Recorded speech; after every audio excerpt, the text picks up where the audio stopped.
Welcome to SkyeTeam's People First with Morag Barrett. Sally Helgesen is cited in Forbes as the world's premier expert on women's leadership. She's a best-selling author, speaker, and leadership coach. And for the last 30 years, her mission has been to help women recognize, articulate, and act on their greatest strengths and help organizations build more inclusive cultures. She's been named number 6 on the Global Gurus list of top leadership experts and as the Thinkers 50 Marshall Goldsmith #1 coach for women leaders. And her most recent book, How Women Rise, co-authored with Marshall Goldsmith, examines the 12 behaviors most likely to get in the way of successful women as they seek to move to higher levels. It's a bestseller. And Ruby Vesley and I are excited to have our conversation with Sally and to learn more about and how we can overcome, in my case, most of the 12 behaviors. So Sally, welcome. Oh, wonderful, Morag, Ruby. It's wonderful to be here. Well, I'm looking forward to our conversation, but I actually want you to take you back to the beginning, because part of People First is the leadership journeys that we are all on. And so I'm curious, when you were a wee lass, when you were still at elementary school, what did you think what you would be doing? What did you want to be when you grew up? I wanted to be 2 complementary things. One was I wanted to be a private detective. I was deeply inspired by Nancy Drew, those books, and her adventures and mysteries. And in fact, I used to go downtown on my own with a sort of a bucket purse that had all kinds of supplies in case I got caught up in a case, candy bar in case I was tied up in a cellar and all kinds of stuff like that. Yeah. And I took notes on people. I would identify somebody and then I would follow them around and take notes on them, which really had a lot to do with my later career because I've been writing about people for the last 50 years and I take notes on them just in the same way I did then. And so along with that ambition was the desire also to be at that time a mystery writer. So I saw myself as a writer and detective.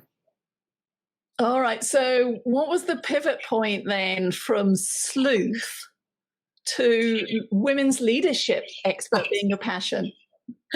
Well, the common theme was always writing. And I came to New York City in 1968 with the ambition to be a writer. I'd lost the desire to be a private sleuth by that time. And I did all kinds of writing. I did advertising writing. I did a lot of journalism, a lot of essays. And in the 1980s, I was doing speech writing for corporate executives, not political, but for organizations. And what struck me was how poor the companies were, and they were excellent companies I worked for, but how poor they were at really understanding what women had to contribute at a leadership or strategic level. So I wanted to address that. At that time, every book that was being written for women emphasized the fact that women needed to change and adapt completely in order to be successful and just basically act like a man. And I didn't think it was good advice. So I decided to write a book about some of America's best women leaders, how they did things. I did diary studies, which had me using my detective methods of following people around and taking notes on what they did. And it became very successful in 1990. It was the first book that focused on what women had to contribute as leaders rather than how they needed to change and adapt. So people began calling me and asking me to consult with them and speak to their women's initiatives. It was very early days with that, but it sort of established me in this field. I fell in love with it and have stayed with it for the last 30 years. I love that, Sally. So you have written extensively on women's leadership, and I read this book and I loved it. I was telling Morag, I was reading through it and I would read something, I'd be like, yeah, that's me. And I kept getting to each habit, and I thought, oh, I do that one too. Yeah. So as I read your book, and you've written a lot on women's leadership, what inspired you to write this book now? This book, very specifically, I was a big fan of Marshall Goldsmith's book, What Got You Here Won't Get You There, which was published in 2010, big international bestseller. And I thought Marshall's overriding idea was brilliant. That is that the same habits and behaviors that can serve people early in their careers then can become a problem as they seek to move higher and move into leadership positions. But I didn't think Marshall always got the behaviors right when it came to women. He was drawing from a pretty heavily male coaching base for his research and examples. So I'd been working with women. This was about 2016 where I had this idea that we should collaborate on a book. I'd been working with women at that point, women leaders, for 26 years, and I had found very few who exemplified some of the habits in that book, like, learn to apologize or don't always talk about how great you are, etc. So I suggested to Marshall, who was a friend and colleague at that point for over 20 years, that we collaborate on a book that took the guiding idea of what got you here won't get you there, but looked at the habits and behaviors specifically that were problematic for women moving into leadership positions. So Ruby already shared that when we were reading it, we own them. I wear them almost as a badge of honor, but I also recognize how those have held me back. So as you narrowed down the list to the 12 that made this first cut, which of the 12, it's a two-part question, which of the 12 are your most favorite in terms of stories of women who've taken it and let them go? But also, which of the 12 are yours? I think that which of the 12 are my favorite in terms of how women have let them go would have to be habit 2, expecting others to spontaneously notice and value your contributions. Habit 3, overvaluing expertise. And habit 7, the perfection trap. Oh, yes. Oh, yes.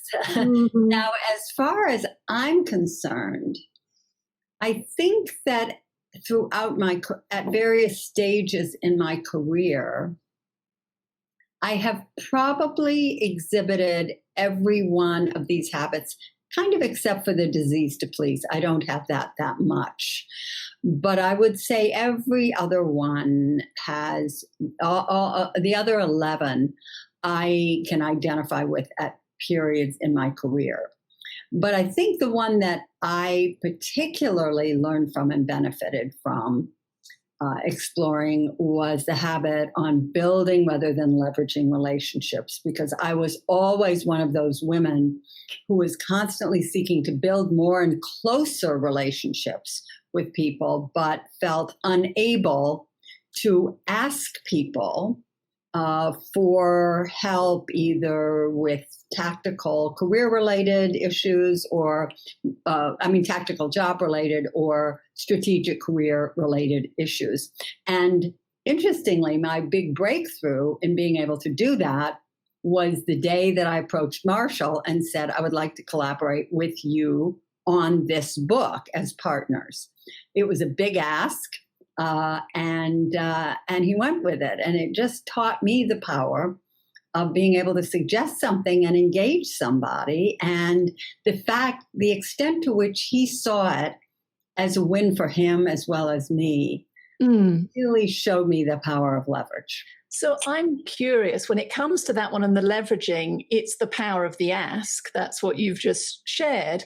So what was happening for you on the inside that was keeping you stuck and stopped you asking? Well, I think what keeps a lot of women stuck, number one, I felt like I want these people to know that I really value them as friends and I'm not trying to use them. And number two, a corollary of that was, I don't want anyone to think I'm a user or think that, so those were the kinds of things that were holding me back. I was trying to demonstrate that I was a very nice and very disinterested woman, a woman who wasn't really putting that much emphasis on what would be helpful to my own career, my own leadership, and my own development. And I was trying to sort of brand myself as a wonderful person that way. Okay. You know what? It's not that helpful. One of the big turnarounds for me, I was doing a program probably about 2014. And there had been, I shouldn't have said the name, but I'll say a large financial institution. And they had given a really comprehensive assessment or a questionnaire throughout the organization. And one of the things that they found out was that people preferred to have male bosses.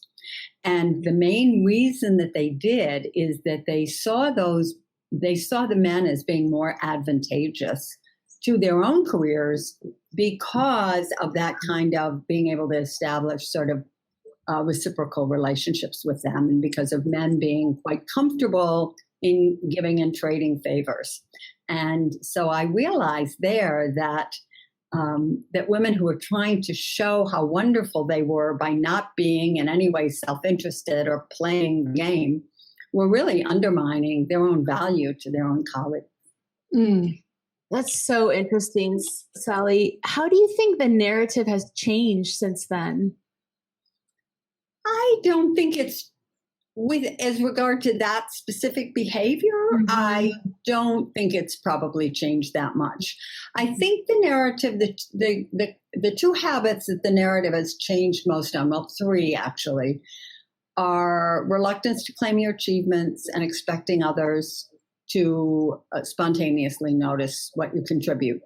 Mm-hmm. Because I think that women, especially younger women, come into the workplace with a greater understanding that in order to get anywhere, they're going to have to represent what they've done. They're going to have to talk about what they aspire to do. They're going to have to talk about their contribution. So I think that one is getting, those two, which sort of go together, I think they're getting better. And I also think the minimizing is getting better. There's been a lot written about women apologizing and, physically minimizing their body language, some of Amy Cuddy's work, or just the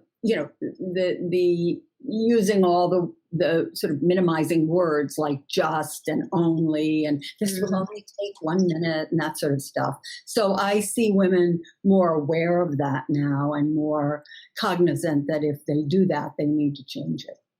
It's interesting because I remember I'm ever grateful to an early boss of mine who took me to one side because I had that habit of, I'm sorry. And it was a filler word, much like just and like and so, that we hear so often today. Yeah. But a lot of these can also be overplayed strengths because being generous and wanting to help others succeed can slip into being a people pleaser.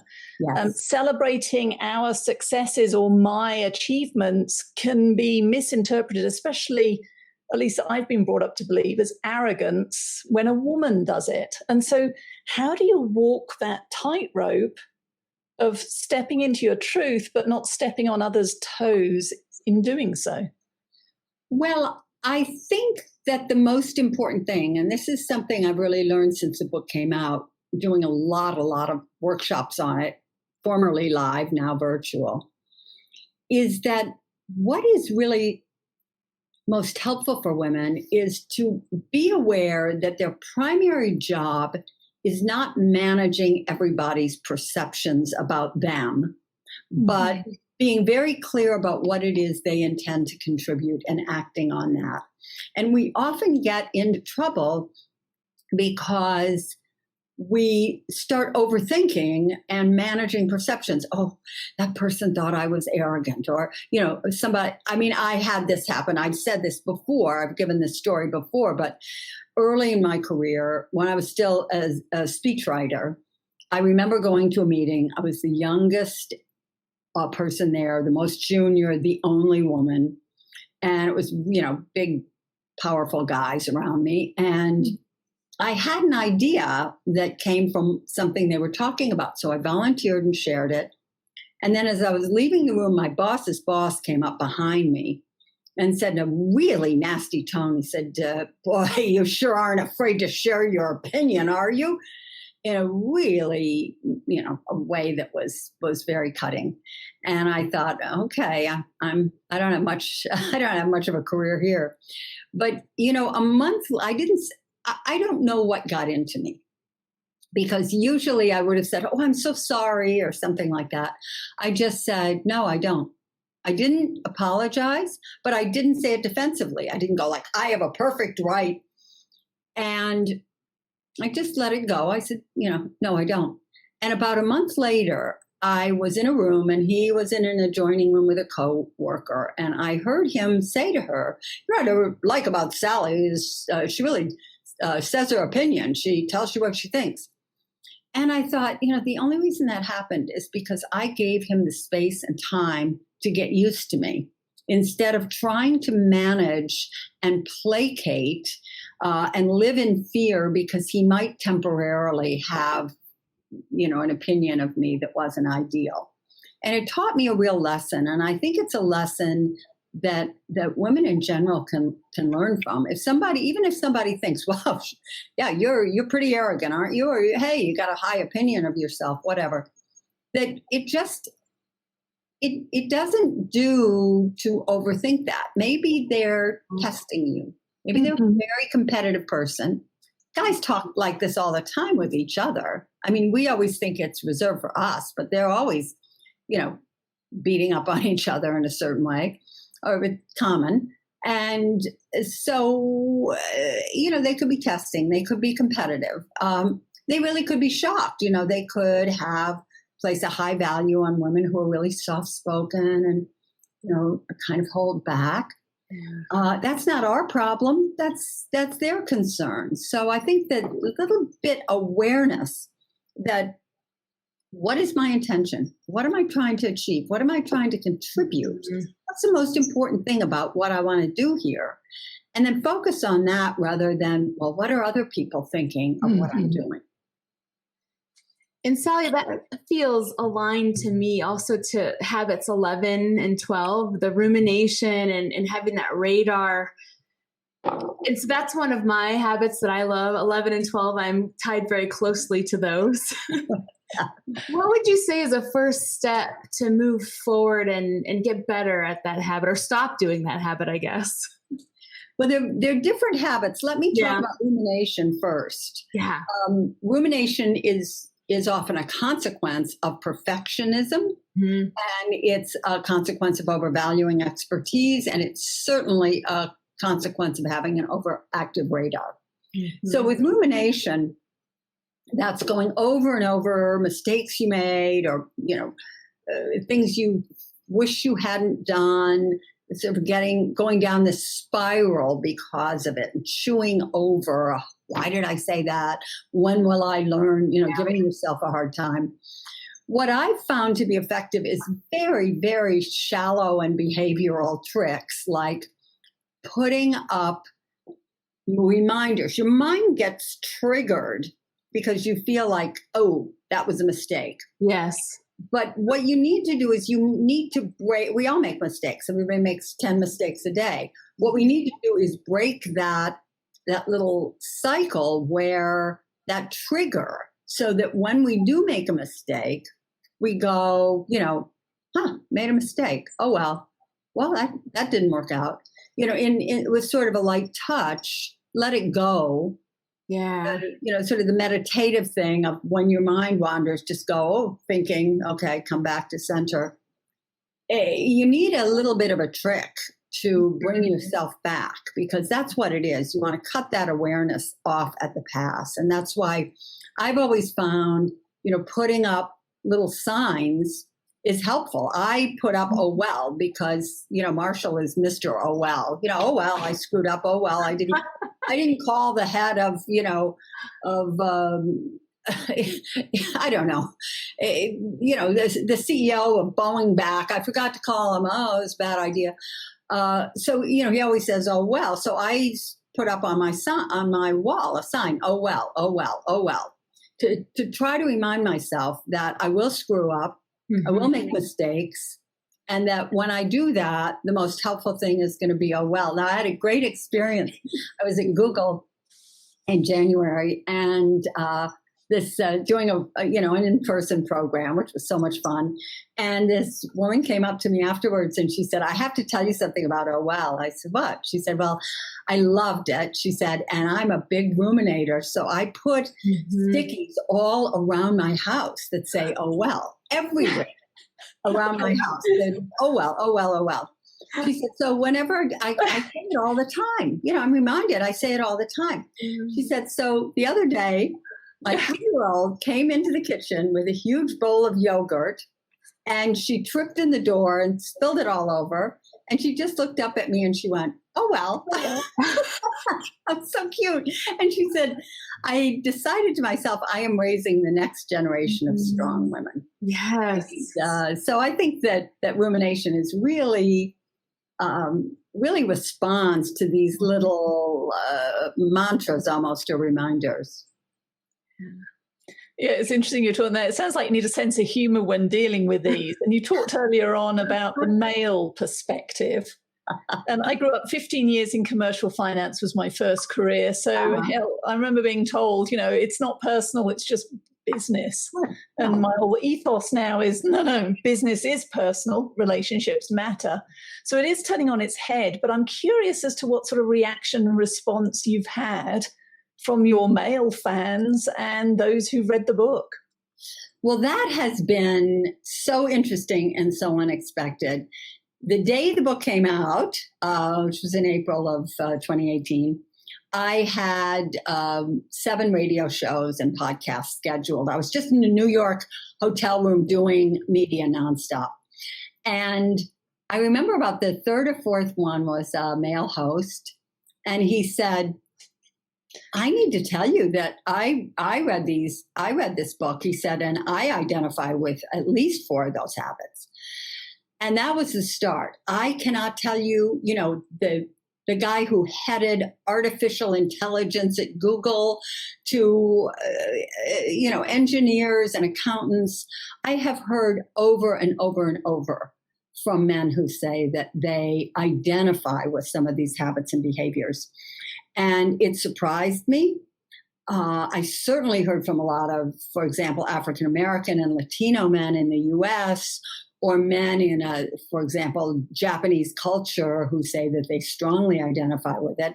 And as a result, I've kind of come to think of it as the behaviors that got left out of Marshall's original book, because it was so drawing on this coaching base of his, which is very, very successful male CEOs are kind of like, the world is my oyster, nothing's going to stop me.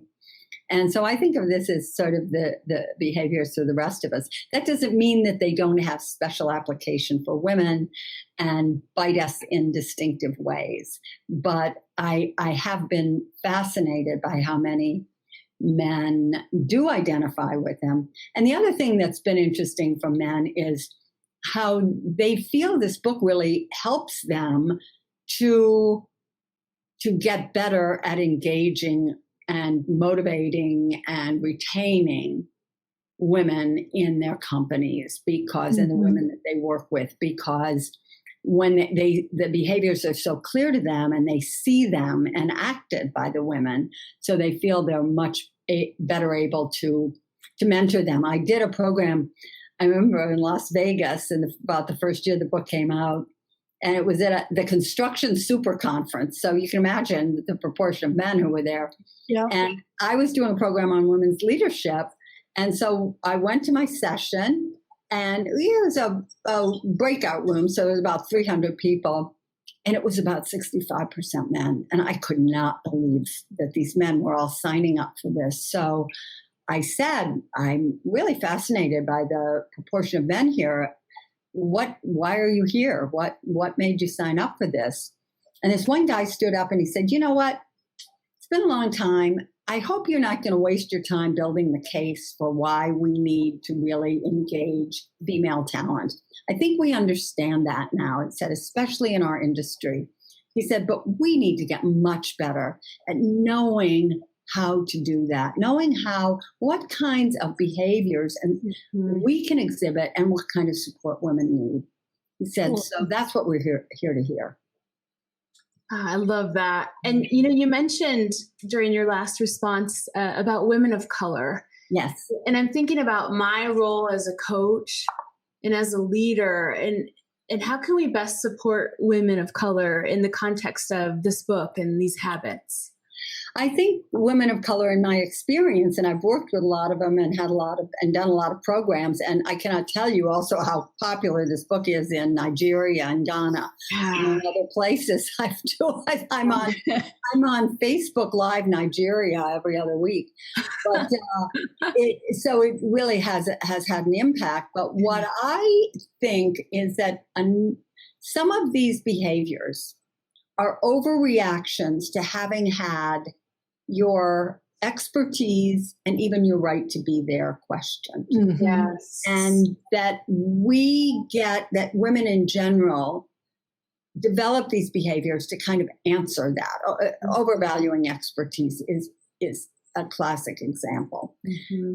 And I think that women of color tend to have that even more. They tend to have had their expertise questioned, their right to be there questioned, even the idea of, well, you're only here because we needed, mm-hmm. the implication that it's tokenism, which women have had as well, but not as badly. So the response I've gotten from women of color is how helpful this is to them, even though they can. On one hand, it can manifest a little differently, and on others, they often feel that they may have to deal with them differently or more directly. I talked earlier about managing perceptions. Yeah. And I have noticed since I started thinking about that, how often when I'm coaching a woman of color, whatever, she'll say, my greatest fear is being seen as an angry Black woman, so I think I'm too accommodating. And there again, you're trying to manage a perception, and that's a very frightening one to try to manage. Yeah. It's interesting. 2020 has turned into the ultimate leadership crucible.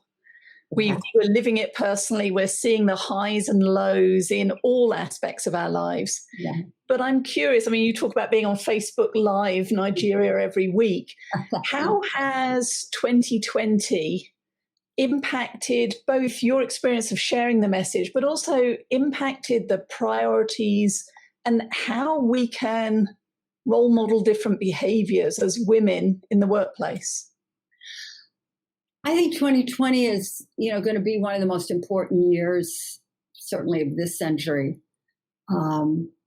First of all, I think 2020 has laid bare the enormous injustices that people have to struggle with.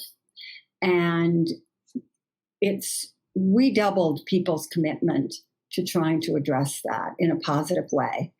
And what I hear from organizations is that they need to get this. They recognize that they need to get this, that it is their problem as well as society's problem. So one of the really big things of 2020 has been, I think, a process that's been underway for a while, partly just because of the technology, this erosion between what is business, what is society, what are the responsibilities of business, what are the responsibilities of society, how do they interconnect, what is public, what is private. Those sort of industrial era silos in which those were kept very separate have been eroding, but this year it's been sort of a whipsaw of erosion. And when you saw the CEO of PricewaterhouseCoopers, I guess they just call themselves PwC now, that he was so devastated over the shooting of a 26-year-old African-American employee in Dallas who was shot in his own home by a cop who entered his own apartment and shot him. And he was so devastated by that he, went out and formed this roundtable of CEOs to address issues of racial justice at the highest levels. So I think that kind of seeing the commonalities of what we face and not saying, well, business is business and society is society. And, business only has one role, and that is to, its shareholder return, which was a popular saying in the 80s and 90s, which sounds pretty pathetic today. The idea of only having one stakeholder rather than multi-stakeholders and not being part of society. I think that's been one of the most significant things. And of course, the whole everybody working from home is an ancillary of that public and private and work and home and men and women and teacher and student and mentor and mentee, all those divisions are coming into question. So, Sally, I have so enjoyed our conversation. It has been amazing. I know Ruby the same. But as we come to the end of our time together, I saw your recent video. I know you are providing virtual programming, virtual keynotes, virtual workshops, virtual coaching, as we all are. How can people who are listening learn more, not just about how women rise, but all of the resources that you've created? And how can they get in touch with you? Well, I think my website is probably the best resource. I have many articles, links to articles, old blogs I've written, and descriptions of the various kinds of work I do are all there. Plenty of audios, plenty of videos, and links to all my books. So that's really the best resource for learning about my work. And I'm very easy to contact. Sally at sallyhelgesen.com. My website has a contact button, and I just got a contact message 5 minutes before we started our program. So it's very reliable. And also I connect with people on LinkedIn. So if you send me an invitation on LinkedIn, I'm always going to respond. Sally, you're amazing. I'll make sure all of that information is in the show notes below this video. Ruby, final thoughts from you? Just thank you, Sally, for the work that you've done. Again, when I read the book, I resonated so much with the content, not only for myself as a leader, but for the women that I coach. And I've already recommended your book several times since I've read it to my coachees. So you have great ripple effects in the world, ripple effects. So thank you. Very grateful for those words. Thank you so much for joining Morag today. If you enjoyed the show, please like and subscribe so you don't miss a thing. If you learned something worth sharing, share it. Cultivate your relationships today when you don't need anything before you need something. Be sure to follow SkyeTeam and Morag on LinkedIn, Facebook, Twitter, and Instagram. And if you have any ideas about topics we should tackle, interviews we should do, or if you yourself would like to be on the show, drop us a line at info@skyeteam.com. That's SKYE team.com. Thanks again for joining us today, and remember, business is personal and relationships matter. We are your allies.